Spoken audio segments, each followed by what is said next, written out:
ఒక పక్షి శ్రీమహావిష్ణువుకు వాహనంగా ఎలా మారిందో తెలుసా? కశ్యప మహర్షి భార్యలైన కద్రువ మరియు వినతలు వేసుకున్న ఒక పందెంలో ఓడిపోయిన వినత నాగుల తల్లి కద్రువకు దాసిగా మారుతుంది.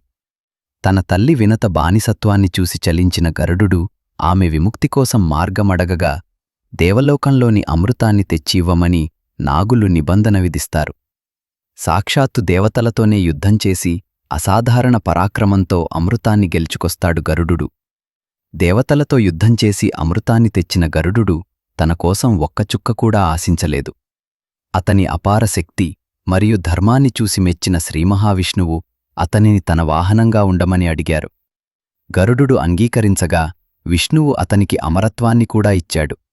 అలా గరుడుడు విష్ణువుకు వాహనమయ్యాడు.